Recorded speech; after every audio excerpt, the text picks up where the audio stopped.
So thanks for being on here and being a part of our Leading Through Adversity series this week. And thank you for doing it. see, Yes, thank why you. is this? Thank you. Echoing? Thank Is you. it echoing to you guys? For me, it's not. Okay. I think I muted everything. Okay, shouldn't. I was hearing some echo and I was like, oh no. Because I wanted to get a good recording.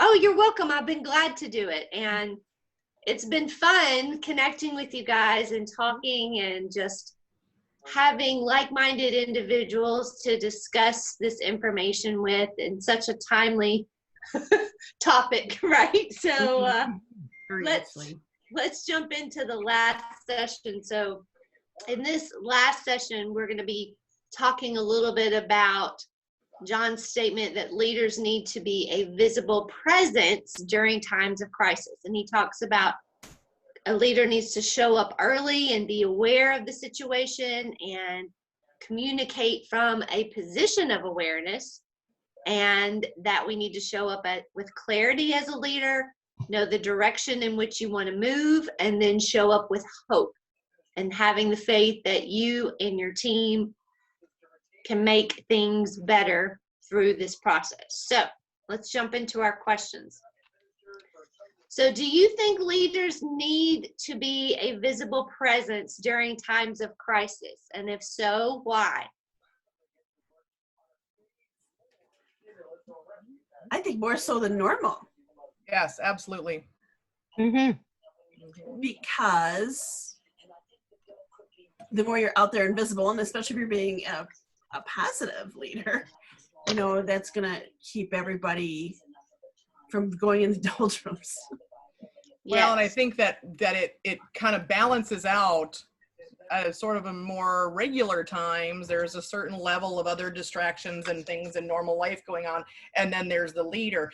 And when all of a sudden this gets bigger in terms of worry, concern, fear, uncertainty, we need to also get bigger, you know, to otherwise that's going to become really big. And where are we? If we just keep doing our normal level of stuff, we're just not risen to the level of noise, if you want to call it that. So if this is going to get bigger, then our presence also has to be bigger to balance that out, or that's going to end up, you know, becoming what dominates them. Absolutely. Does somebody have a TV going in the background? I can hear. You know, I do in the other room, but normally you can't hear it. Let me turn it off. Okay. It's funny how sometimes the things that you don't think are very loud are loud to people, like on a Zoom or on the phone or something, like in your own background noise that you think, oh, they won't notice that. And sometimes I haven't noticed it before, but I heard it and I thought, well, just so we get a good recording, you know, good clean recording for those who can't get on it. Cause I know a lot of people are watching the recording. Oh yeah.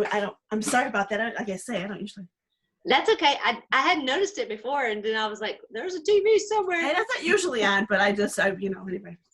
It's okay. you're allowed to watch TV, Karen. You're right. Yeah, it's all right. So we think that you need to be more of a visible presence than usual. Anyone else want to add something to that as far as the why? I remember going way back to early on defining the crisis too, though. Communicate judiciously, not constantly. So showing up, but showing up with the right information, not just being there with whatever. Right. I just, that really kind of resonated with me when he said that. Yes, absolutely. I was even able to find it in my notes. You did. I'm impressed. You went right to it. That's awesome. Anybody else? So how does it benefit a team when a leader is available during challenging times? How does it benefit the team? I think the team sticks together then, because if the leader isn't there and the members were trying to come to the person, then they would all scatter. And this way it's going to be the glue that holds the team together. So the leader becomes the glue, okay? That's a great thought, Eileen.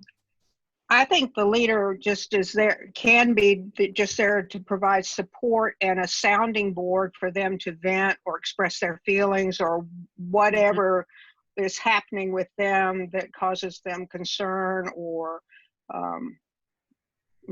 problems during that time. Mm-hmm. Because a lot of times people just need to talk out their thoughts. Yeah. From a But we team standpoint, I think what Galen said, I that definitely makes sense, because then it's not to each, like, everybody's not fighting their own battle by themselves, isolated. Mhm. So, it's different than, just kind of individually, everybody kind of experiencing their own crisis, which of course you're going to do, but you feel like part of something bigger if there's a leader to kind of have that be a focal point, of the connection. Right. Between all the various team members. Well, I think it also helps for the leader to let someone that is having issues or problems know what else other people are doing that's being successful during that time, Mhm. because then they realize the possibilities, that they're not limited on what their current perspective is, that there's other ways to think about it and other ways to operate during that time. Mhm. I know I'm trying to have a lot of presence because I think it shows them I care. And I want them to Yeah. know that I care about what's going on with them. Mhm. Not just from a business perspective, but a personal perspective. It's really been a great time to build relationships. Mhm. Mhm. Everybody's got time. I've had a couple spontaneous director calls, and I just said, hey, everybody get on tonight at 8:00, anybody who wants to. And so we had our Zoom, and we came up with so many good ideas. And then I said, do you want to do another one? He said that yes, and they picked a date. And so we got on, and we just it was yesterday, last evening, in fact. And it was interesting because we had a lot of conversation about what's going on in our company after our call yesterday, and then recapping some of the thoughts and ideas that people had given the week before and how people were doing them and adapting them and sharing them with their team. And it just was that warm kind of feeling of laughing back and forth and sharing ideas and making them all feel they all had value. They all added something to it and were doing something. And it was so very positive because it was what they were doing to change this, take advantage of it. And one thing I remember John saying something about how it doesn't have to be all bad. People were saying, one of my directors said, I've been wanting to do a kids class for a year, and I just had never had the time. And now I was able to pull it all together and do a week-long event with prizes and kids and all kinds of stuff that she would have never done before. So it's been, that part has just pulled so many good ideas together because we've been present. I was present to get them together. I mean, to do the first call, I guess is what I'm saying, but it's been good. I love that. That's great. We did a little activity. I don't know if you saw, there were several teams that put together like a grid of 9 people that said, and that was a really great team activity. I love that. Yeah. Yeah. That's cute, Karen. Did you do it with your consultants or directors? I just did it with anyone. I just put it out there, and whoever were the first, not 8 to respond, I did it with. Cool. So it could have been a consultant in my 3rd generation. Nice.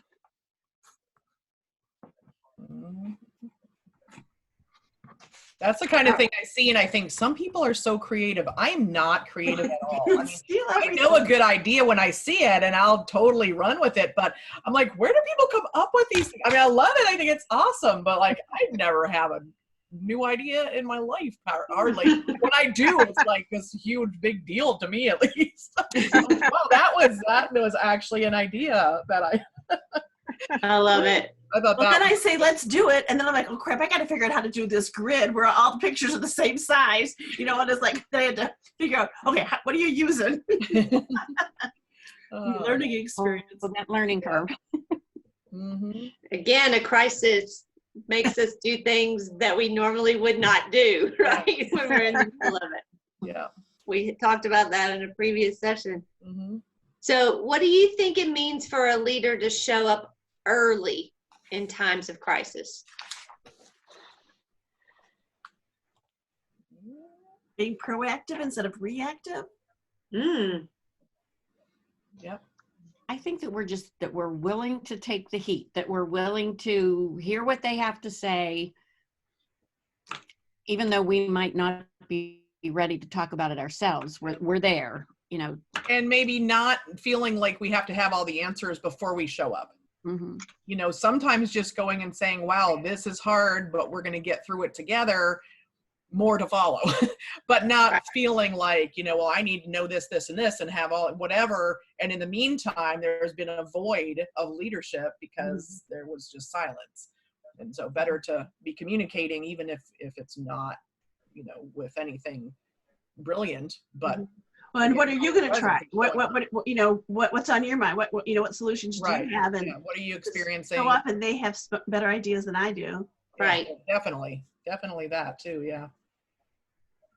I And think- then you're acknowledging that there is something going on, you know, which I think is one of the, you know, one of Yes. those things is that, Acknowledgement. you know, you're not just being in denial or clueless and functioning Right. as if nothing's going on, which is not instill a lot of confidence if people think you're just not even, you know, paying attention or aware of anything. So mhm. I also think it means acting quickly, not waiting until too late for your team to hear from you. mhm. You know, because I think when something happens, they need to hear from you sooner versus later. Mhm. The longer there's time that goes on, the more fear can take Yeah. over, right? The Before more they hear- disconnected they are, and the more disconnected, right? if they've kind of checked out of, you know, by the time you show up, you may not Right. pull them back in, or at least not as smoothly. Right. Okay, so what's the difference between uncertain and unclear? Uncertain and unclear.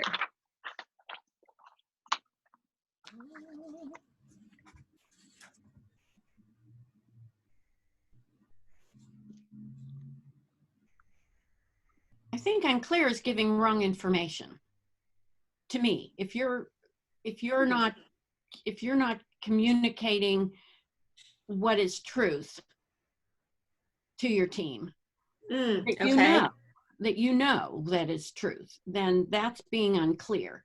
Uncertain, you can just say, I just don't know. Mhm. But if you're giving the wrong information, then that's not good. That's what it means to me. I don't know. Or maybe conflicting information, which would be unclear. Well, is it Right. this or is it that? If you just say, I don't know, that's probably better than trying to pretend that you Yeah. know, but really you're, you know, not gonna, because if you don't know, you're not gonna be able to be clear anyway, you know? Correct. You know, but if the focus is on pretending to know and being unclear, that's going to be more of a problem than if you just say up front, Mhm. I don't know any more than you do, but it's okay. You know, that's going to be, you know, I think a better than kind of talking in circles and, you know, not making much sense just to have something to say. And that goes back to the topic we had earlier in an earlier session about being authentic as a leader, right? And Mhm. if you don't know, being okay with saying, I don't know, Mhm. but we'll figure this out together, right? I can remember when I was young, in my late 20s, when I had my first child, and choosing a new family practice physician, and he was my age. And so I can remember going to him and saying to him about something, and he would actually say, Sally, I'm really not quite sure about that. I'm going to have to look that up and research that. And he graduated like top of his class, but he was able to say to me that he didn't know. And I felt much better about him saying that than from him to pretend he knew something. Mhm. And that has always stuck with me, that someone's so smart and educated, but still knew his limitations. Mhm. So Mhm. to me, that really made a big difference. It made me feel safer. You know, I really try to share with my, when I have people saying they want to step up to directorship and be a leader, I really try to share with them when I first became a leader, I felt like I needed to know everything. I had to be the be all and end all of information for them. And when I made the realization that I didn't have to do that, it was a whole new world for me. And that, you know, that's why we're all here to support each other. Mhm. Right, I because think a lot of people feel like they have to know everything. Mhm. right. They think they have to have all the answers and they have to do everything. But if you can rely on each other as a team and use each other's strengths, Mhm. you can support everybody's teams by doing that. Mhm. And then one person doesn't have to be the be all end all. Mhm. So, in what ways does clarity from leadership matter during times of crisis?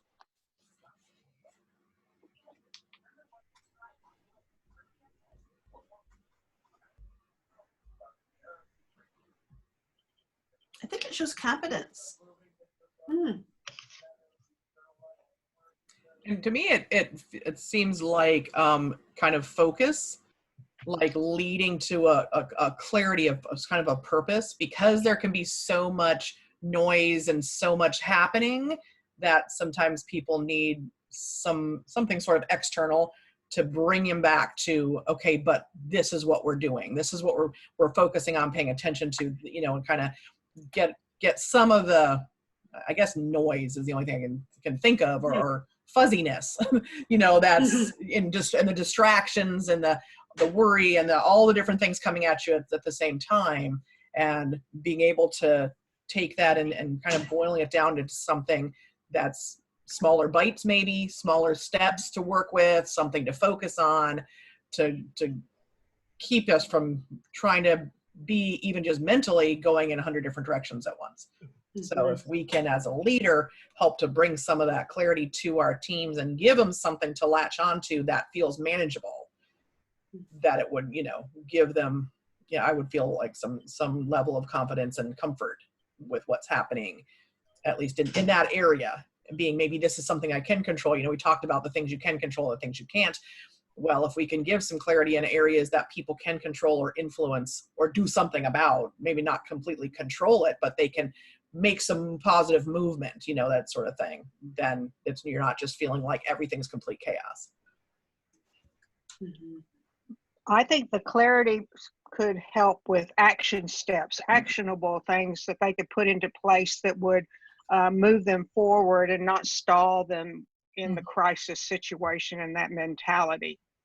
So, you know, you can help and be real clear with things that they could do, and ask them what of the things do they think that they want to do, implement. So actionable items. That's important for people to take action when they're in a time of crisis. And so I think that's a really good point, Candy, is, you know, you ask them for what actions they can take. And then if they can't come up with anything, then you can offer ideas and suggestions and say, well, here's what some other people on the team are doing, right? Wonder if you tried that. You know, would you be open to trying that? Sure. Okay.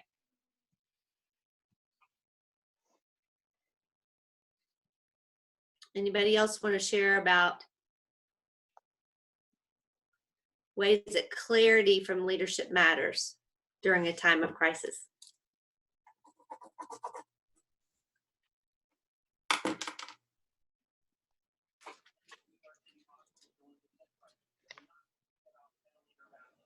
So John called hope an active virtue. What are your thoughts about that? Do you agree or disagree with that, and why? He called hope an active virtue. What are your thoughts?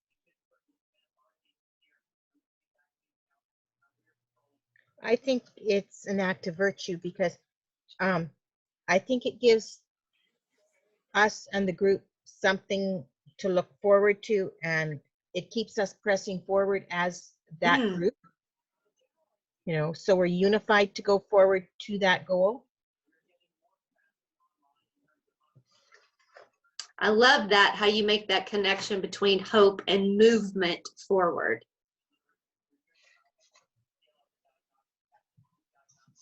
It's very helpful because it's a verb. Yeah, Mhm. because sometimes I think we think of hope as just in terms of a feeling, right? But what she's saying is it's a feeling that prompts you to move forward because of that feeling. Yes.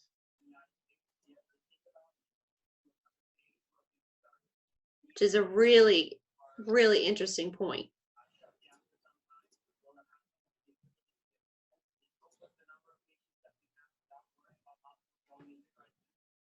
Any other thoughts about hope being an active virtue?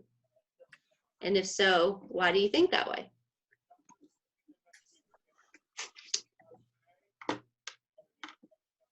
I really like the way Gayleen expressed it. I think that's great. It is. I think it's hard Thank to put you. it. Yeah, I think it's a hard thing to describe. Yeah. But it is. I mean, Well, I know for myself, when I have hope, I'm looking forward to something that's coming, right? Mhm. And Mhm. I am taking action in faith that I'm going to get that at some point, right? Mhm.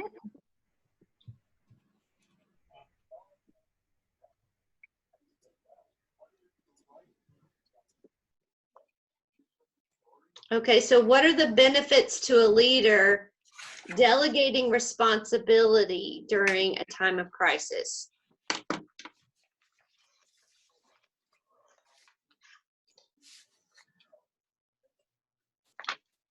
Well, certainly can make things sometimes easier, not always. Sometimes you feel like it's easier to just do it myself.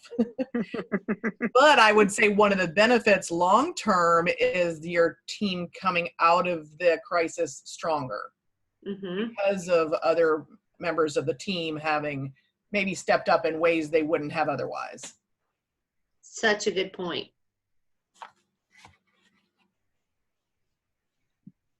Kind of forces some people to step up. And I think, like John's always talking about adding value to people. And when you Yes. delegate, it's adding value. And it's awesome. Mhm, It's an easy way to add value. mhm. it's a great way for to help. I want to say use the word diversion. If you, especially if you get somebody that's a little bit upset, if you can give them some responsibility or something to do, it's going to help them take their mind off the crisis. Sort of Yeah. that, if you're having a hard time yourself, if you help somebody else, then your own troubles, become less of a focus. So Mhm. Yes. that certainly makes sense. And it's a recognition for them and builds confidence in them when you're entrusting them with something that Yeah. they're doing. What could you delegate to your leaders right now? Any ideas? The chart I just talked about, even doing a team chart. Yeah. There you go. Delegate that grid to somebody else, Karen. Have everybody send their pictures to somebody else and they can put it together. It was cool because several people on my team then went off and did their own, which was great. Yeah. I think it's a pretty neat concept. Go do a live.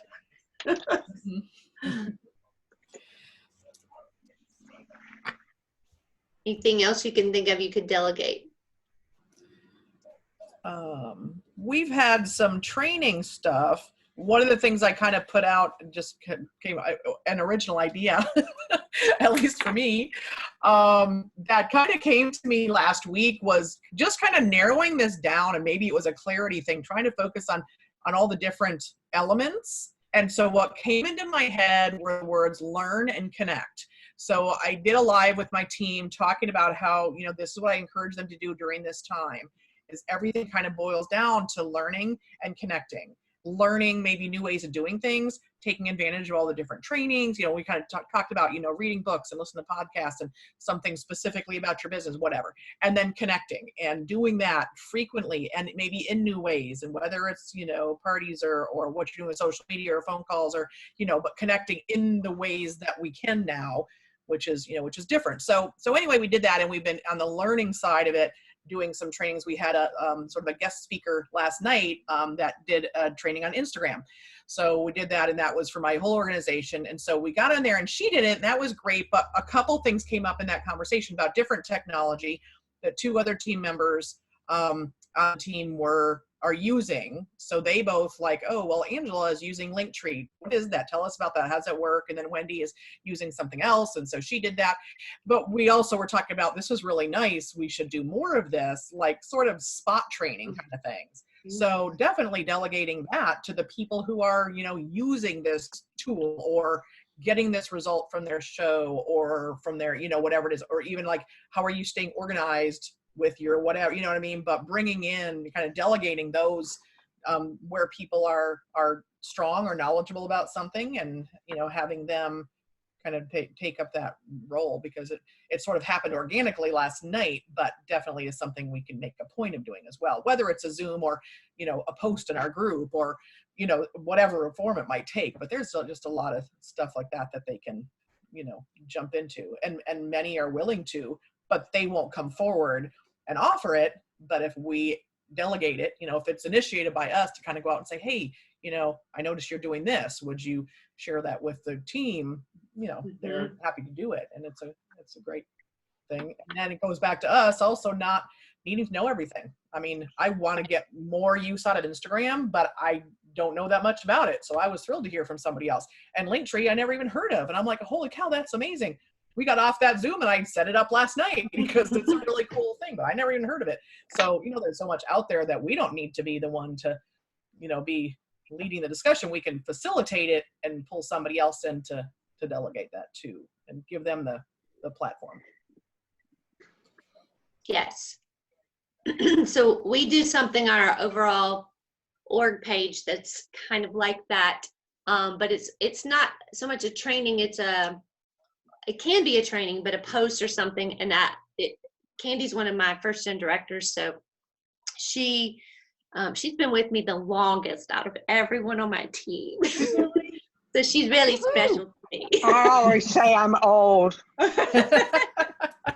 So anyway, we did this thing where I told everybody these were the topics that I wanted us to post about. And then they selected one that they would be willing to do. So like Monday is Monday motivation, Tuesday is Tuesday tip, Wednesday is Wow Wednesday, Thursday is Thinking Thursday, Friday is Fun Friday, and then Saturday or Sunday we do a member spotlight. And so each director in the first gen picked one of those that they said, hey, I'll be willing to do this, or I'll partner with someone else to do this. And so it's benefiting the entire organization, but it's divided up so that everybody's not having to do something every day. If that makes sense. So that's a practical example I can think of how you could delegate something.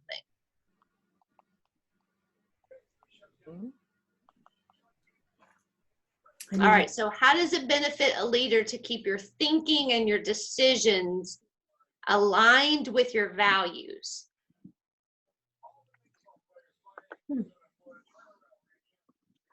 Well, if your decisions don't match your values, you're not authentic. I mean, you're going to be viewed as a fraud or. Yeah, you're right. And I think eventually it falls apart. It might work for a little while in the short term if you're going, well, I need to maybe compromise my values a little bit because I need to do this, and it's it can seem like it makes sense at the time or can be justified, but Mhm. not only is it just not a good idea and inauthentic, I think eventually people see through it and just will kind of fall apart because you can't fake everything. Right. If you keep aligned with your values, it's just easier. You don't have to Yeah. remember what's different. It's hard to imagine what it would look like to not. You know Uh, what I mean? Like, I'm trying to sit here and think, like, what would be an example of not thinking or aligning with values? Yeah. Because that just doesn't come to mind, really. I guess there would always be a fear of being discovered to be someone that you were not. You know what I'm saying? Like there would kind of be this constant fear. And I forget, was it John's training that he said that, was it Mark Twain or who was it that said, you know, that you want to always tell the truth because then you don't have to remember anything. Right. Yeah. Yeah. So if you haven't thought about it, I want you to jot down, what do you think your top 5 values are? What are your top 5 values? Because it's really important that we stay true to these values during crisis.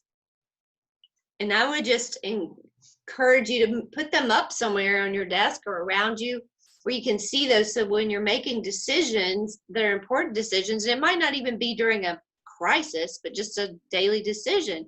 Does this decision match with my values? Is it, you know, is it aligned with it?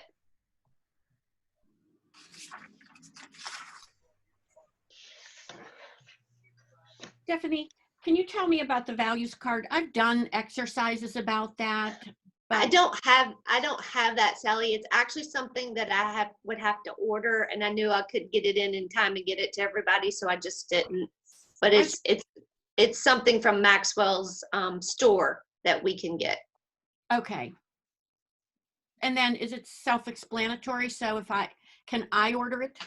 I'm not sure. I was just curious of I'll what post the my concept was. website, and you can look at it and see on my website if you can order it from my website. You probably can, because you can order like his books and things from my website. So what is it that you're talking about ordering? Like, is it a book or? It's called the Values Card. Okay. Yeah, it just was mentioned during this, and so I don't actually have it. And if we were, you know, had a lot of time to plan for this, we would have been able to order it and get it to everyone, but we didn't. No, I was just curious because it said ask your facilitator. I know. Of course it does. Sorry. Not to put you on the spot or anything. I don't have it. I'll tell you, I don't have it. Be authentic and tell you I do not have it. That's okay. All right, so did you get some clarity on your top 5 values? I've got 4. Got 4?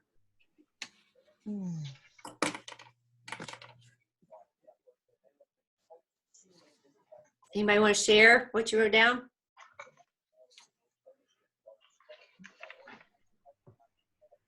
I will. I started with authentic because I'm authentic. Servant heart, enthusiastic, rock steady, which is my saying these days, and honest. I added honesty as the 5th. Those are good. Anybody else want to share? So I had some of the same. I had honesty and integrity kind of, you know, Mhm. together. Faith, positivity, service, and relationships. Good. I had reliability, Mm. you know, doing what I say I'll do. Yes. I like I that. had caring attitude. Mm. I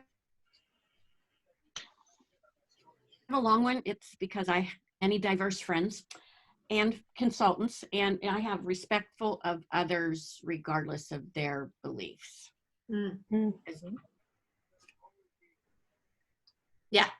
It goes back to in sales, you need to be, but that's a phrase my neighbor told me a long time ago, but that means truly letting others believe and have their, and not infringing on those. That's sort of how I interpreted that. So that's my one. That's a little different. I love how John says, now he'll preface things out. Now, you know, I'm a person of faith, and it's okay if you're not. I'll still be your friend, and this will still apply to you. You know? And he is very respectful, and of the fact that people have differing beliefs, and says that very openly. But it's nice that he also does not that does not mean that he doesn't speak about it. And I think that's a really important balance, because I definitely am absolutely respectful of other people, but it shouldn't mean that you can't make that. I mean, there's no question about that being part of who he is, part of his background forever, part of, you know, not like every book he writes, but there are elements of that in him and what he has to share. And so he, I think, balances it well between honoring that and also acknowledging that when you are literally communicating with millions of people, not everybody is on the same page in many ways. You know, in a lot of different ways, and certainly faith or lack of or absence of is one of them. So, you know, I think it's important to do both, not go so overboard on being kind of politically correct that you feel like you're not allowed to have that be part of you if that is important to you. Yeah, at the conference, there were 126 countries represented when I was there in August last year. And so there's all kinds of different faiths, but we still had a church service on Sunday morning, and he preached. Yeah. And I have never witnessed what I witnessed that day. Just people, just hundreds of people. There were about 3,500 people there, I would say. Hundreds, I would say, of people came to the front for the altar call. And it was, I mean, I was in tears. I was just in tears. And there were, they have a strong Hispanic section, and they had headphones for people that, this gives me chills just thinking about it. I'll tell you guys, they have headphones for people that they were translating things for the Spanish people. And there was this couple that I had seen the night before when they were doing training on the leadership game, and I had noticed her, and I was like, oh, she's so stunning. She was just beautiful. She was just striking, you know, and she was just a gorgeous young, you know, Hispanic girl. And she was there with her husband, and they had gone forward, and both of them, and they were coming back towards me through the audience. And she was just sobbing. I mean, just sobbing. And he gave everyone that came down front a copy of his Maxwell Bible, that whether it was, they got Spanish version or English version, which I thought was amazing. And she was coming back through the crowd, and I just like felt called to do something, because she was just sobbing, you know, but I couldn't communicate with her because I'm not fluent in Spanish. I mean, I've taken Spanish, but I'm not fluent in Spanish. So I just went over to her, and I just hugged her, and I just held her for probably a good 2 or 3 minutes. And she just sobbed because her husband was not, you could tell he was awkward. He's like, I don't know what to do with this, you know, but you knew that she had heard the message. And it was just, it gives me chills just thinking about it just now. I mean, it was just such a powerful moment, you know, just watching that. So there's a lot of honor and respect for others, but there's also definitely some movement, you know, toward belief for people, because I've seen that. So And all we anyway, can do is serve as an example. That's all we can do is serve as an example. absolutely, absolutely show love, right?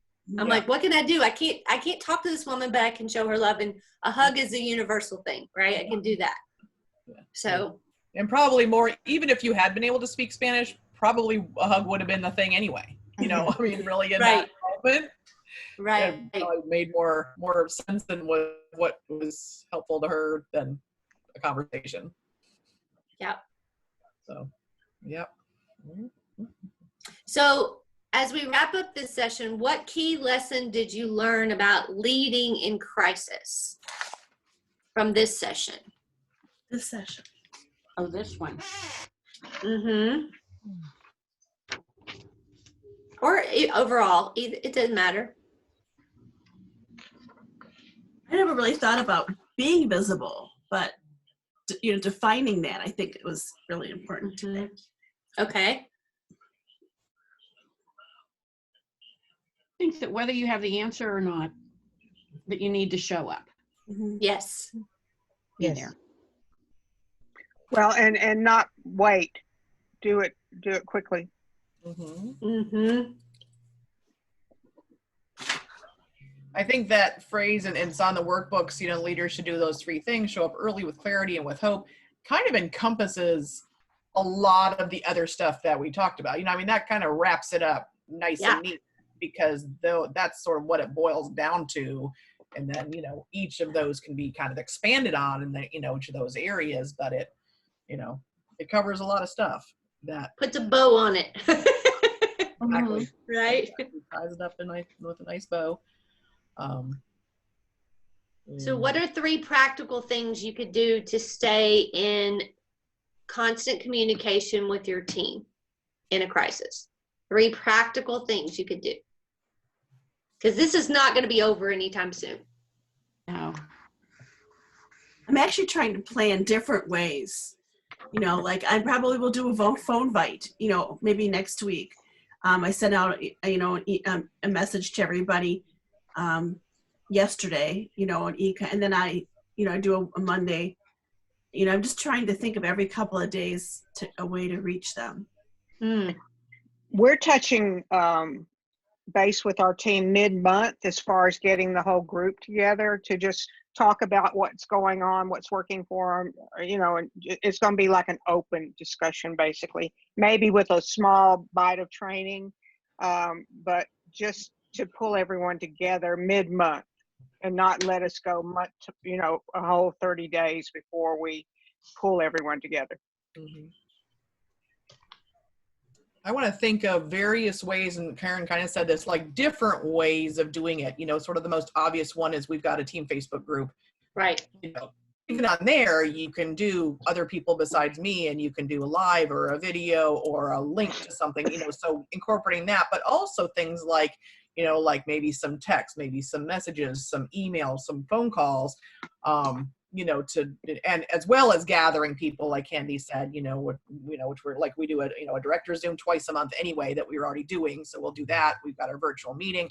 Normally we also do a local in-person meeting. So that's good. But we have been for a while doing the local meeting and then the next night doing our virtual meeting. So, you know, maintaining that, some of these things like the spotlight training, or really encouraging people to be involved in the other trainings that are available, like from the company, and, you know, other resources we can kind of pass them to. But from a communication standpoint, trying to do it in multiple methods, because it's just, first of all, more interesting than just a post, you know, on Facebook. And also may reach some people, you know, that like, Right. I'm on Facebook all the time, but not everybody is. And so we've got people on the team, and it's like one of the reasons I'm on Facebook all the time is because that's where my business is. So, you know, I mean, that's the main reason that I'm on there. But if you got people that aren't doing much with their business, and they're not maybe doing virtual shows or something like that, they can go for quite a while without seeing something in our team group. Whereas if I send it out in an email or a text directly to them, you know, try to pick up some of those people that, I don't know, stragglers, the outliers that might not be paying as much attention as others. that And we aren't talked about that voice message too, right? Yeah, yes, yes. I like And that. Marco Polo Marco as Polo. other Marco Polo. options. Mhm. I've got to remember that. Yeah. Mhm. I set laugh- up a Zoom. Oh, go ahead. I just laugh. My husband always kids me. Are you on the Facebook again? The I'm like, Facebook. Have you seen my paycheck this month? Leave me alone. I'm on the Facebook. I'm on the I Facebook. set up a Zoom room where I just said I'm going to be on Zoom. Come in. I'm going to be on for this much time on a Wednesday night. Just pop in and out if you have a question. Mhm. I didn't have a whole lot of people in it, but I hadn't done it for a while. Uh-huh. So I think I'm going to just kind of keep doing that every couple Love of that. weeks and just Yeah. drop in. I've done it kind of sporadically like that, but I've thought about doing like, every whatever Thursday at noon. Here's a link. Mm. Hop on. I can be working. If nobody gets on, I can still work while Right. I'm just on there. And if they do get on, then great. It might give them an opportunity to chat about something, impromptu. right. I started Jumpstart Monday at 9:00 in the morning. Oh yeah. Whoever gets on. I'm hoping that it'll give them a kick in the little behind, as Monday comes out. And is that just like a drop-in Zoom, Karen? Mm-hmm. Cool. I like the name. I do too. I have a director who's Monday's a good day to do doing it. helpful half hour on Monday nights, and she gets on, and anybody that can get on, and she has topics that, I mean, it's every Monday night at whatever time. Mhm. And she has, it's not recorded, it's open conversation, but she has an agenda, and she can screen share and show people different things. So Uh-huh. Mm. I do one on Wednesday night, a director support call for any director in my entire organization. So it's usually 15 minutes of training and 15 minutes of Q&A. And anybody in the entire org that's a director can get on and ask me a question, because I'm not coaching those people, so they don't have access to me, Uh-huh. So How do you it gives decide them. your topic? And so you said Um, you have training. Is that so that it's a planned training every week? Yeah, it's just a train. I mean, I plan something, but they don't know what I'm going to talk about. Uh-huh. So I just plan something this week. I've been doing some of the things we've been talking about because I think they're relevant. And I think a week ago I did 5 questions to help you stay focused in the middle of this pandemic.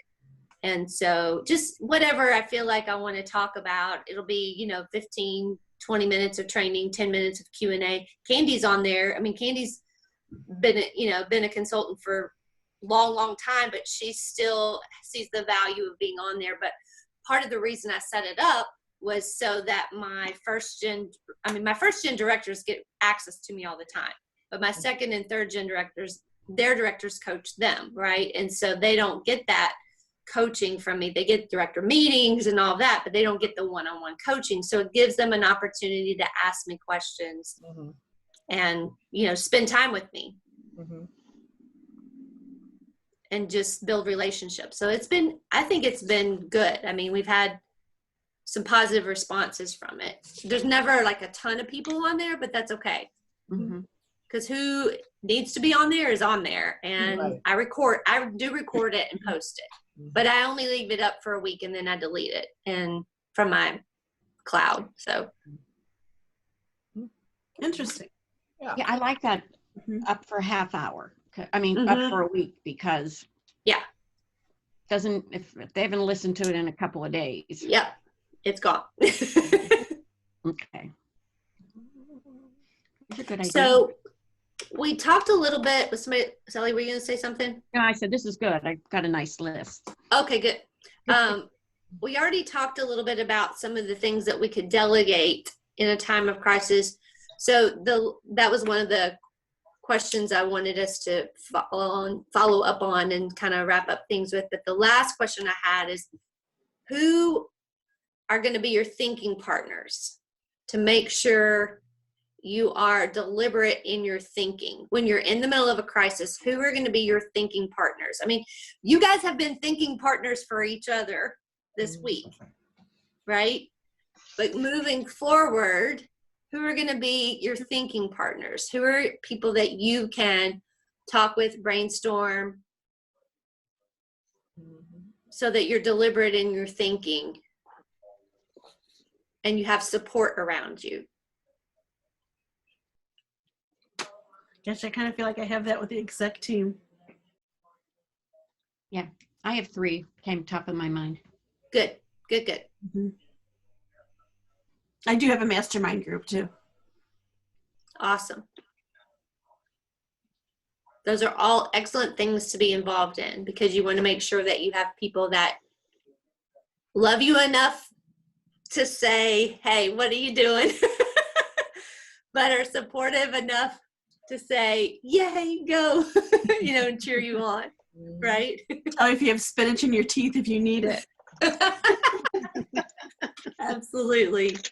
So I hope everybody, and you don't have to share who those are, but I just wanted to make you think about who are those people and do you have people?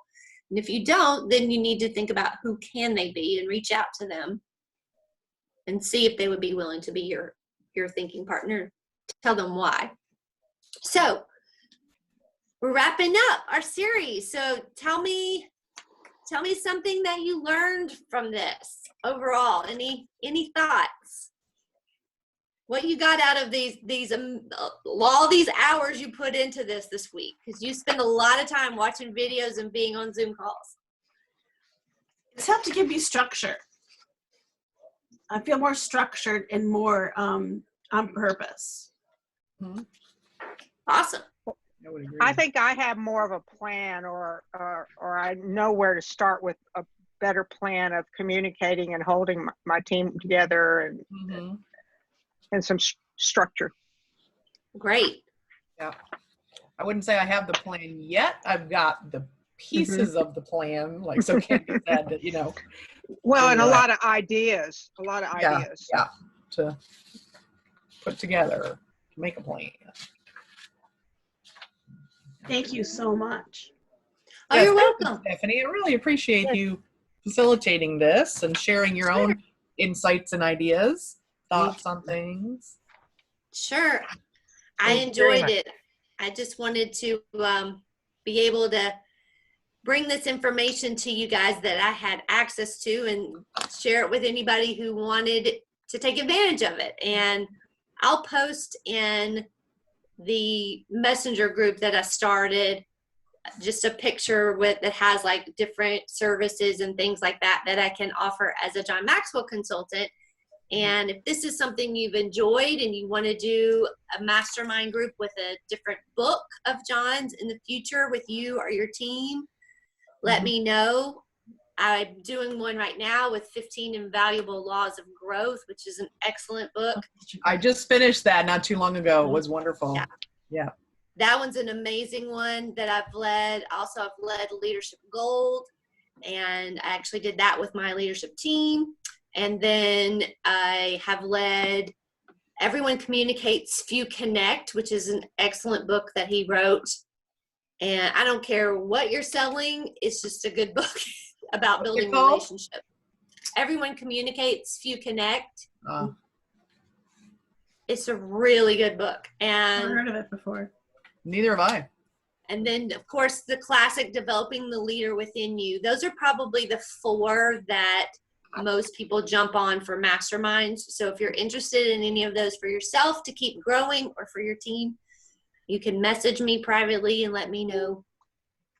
But thank you so much for being on here.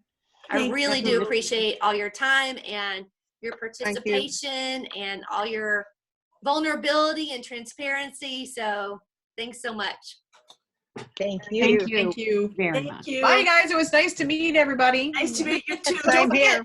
Don't forget 4:00 Eastern time on Tuesday. Oh, that's right. We're gonna That's have right. for, It's in my Google. planner, so Google. awesome. Okay. That's right. So we'll see you next week. All right. All right. Bye, guys. Bye. Bye. Bye.